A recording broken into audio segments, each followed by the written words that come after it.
Kasama na po natin ang ating What's on Your Mind contestant. Mula naman po yan sa Mandaue City, dyan po sa Cebu.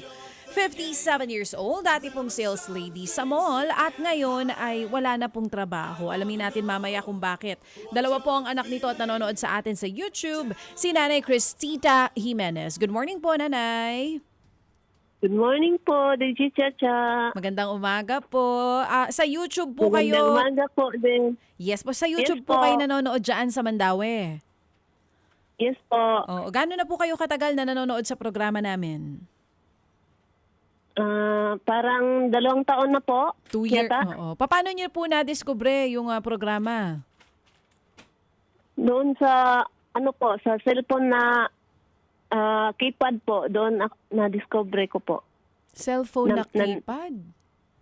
Oo, meron kayon doon ko kayo, narinig ko kayo. Sa Certain Silent. Sa radyo? Oo. Sa radyo po? FM?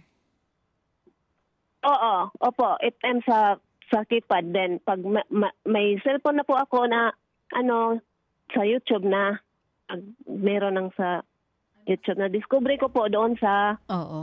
sa cellphone. Oo, sa radyo, sa Sa radyo, sa sa cellphone. FM. Sa Ano FM, pong oo po. frequency namin dyan sa Cebu?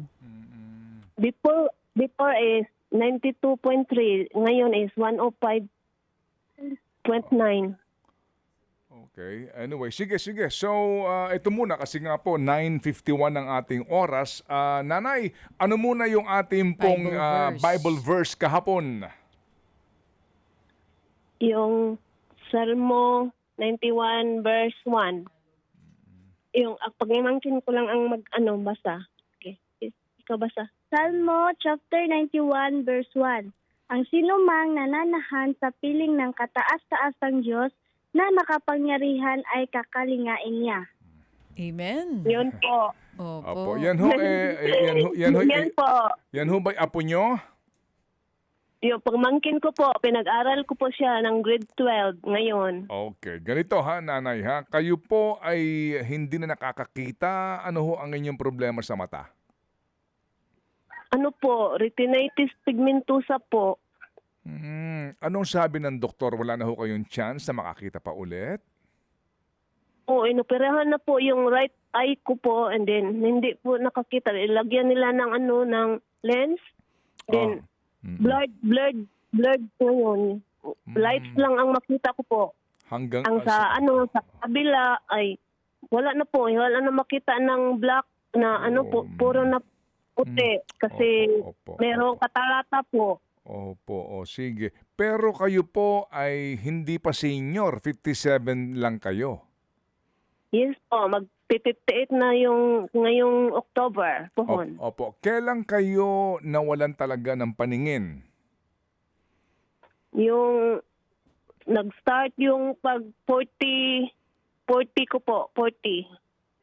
Okay. And then Hindi na ako, nag-resign ako, nag-early retire ako sa trabaho ko po, yung 40 ang edad ko po. sige, ganito. Naamoy premyo no 2,000. Saan mo balak gamitin? Bigay ko po sa nanay ko po yung 1K, yung 1K po, ibigay ko po sa pamangkin ko po kasi meron siyang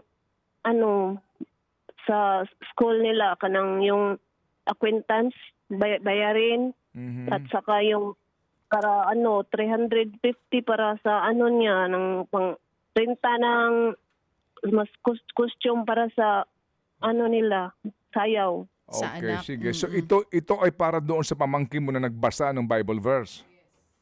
Yes po. Okay. Bakit siya naandyan ngayon? Wala pa siyang pasok? Wala siyang paso ngayon. Mag-practice sila ng sayaw nila ngayon. Okay. Kailan kailangan yung babayaran doon sa kanilang sayaw? Ngayon nga week at saka yung acquaintance po, ngayon nga week po. Okay, sige. Asa may imong inahan? Nasa probinsya po, sa Pinamungahan, Cebu. Oo. So, ilan taon na si mama mo? 76 na po siya. Oo. Yeah. Yung 1,000 papadala mo sa kanya. Opo. Okay. Kasi pambili ng maintenance niya po.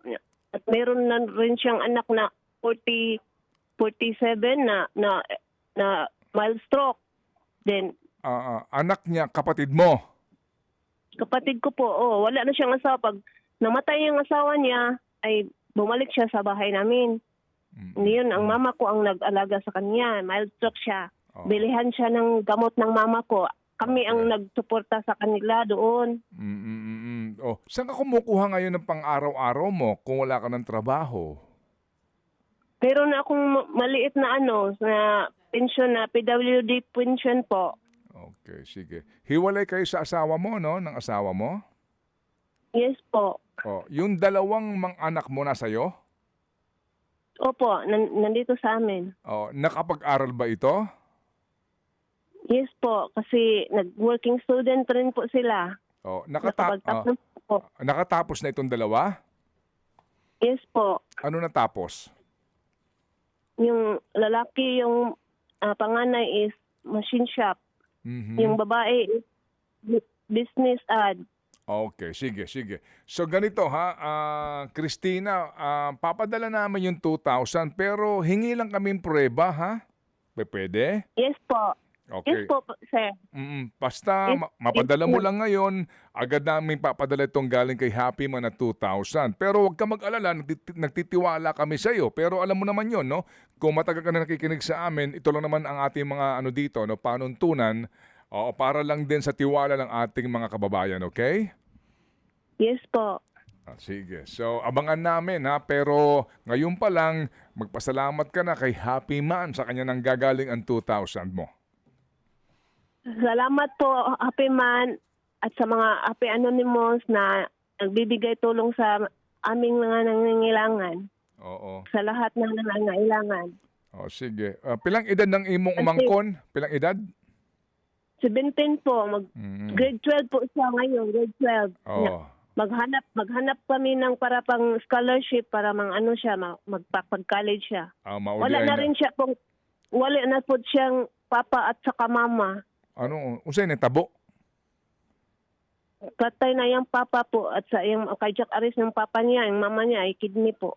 Maudi ay na niya igsuon? O solo na anak niya? Nasa igsuon po, usa. Asa may dapita? Nasa yung lula doon sa Pinamangahan. Sige. Okay. Sige, so abangan namin hayaan mo kung sakasakali makuha lang namin yung mga prueba. Hindi kami mangangako pero baka naman kung sakasakali na magkaroon pa tayo ng ilang pang tulong para dito sa iyong pamangkin. Kung sa iyong ngaan? Kimberly Alipin po. Babae ito, no? Kimberly. Si Kimberly Alipin. Okay. Yes, sige. po. Kung sa iyong truck? Gusto siya, Anong truck niya? STEM siya po. Gusto siya makapag-aral ng college doon. Kung hanap na lang tayo ng scholarship o working na lang Okay. kayo. Kasi Sige. Okay. ang kaming is pangbaon lang, pang project. Sige, gusto namin siya makilala at makita yung kanyang video o kahit man lang picture. Sige, daghang salamat kanimo Kristita. Abangan mo yung tawag ng aming staff, okay? Sige. Yes po. Thank you Salamat. po. Thank Daghang you. salamat kanimo, Day. Thank you. Si Cristita Jimenez ng Alright. Mandaue City.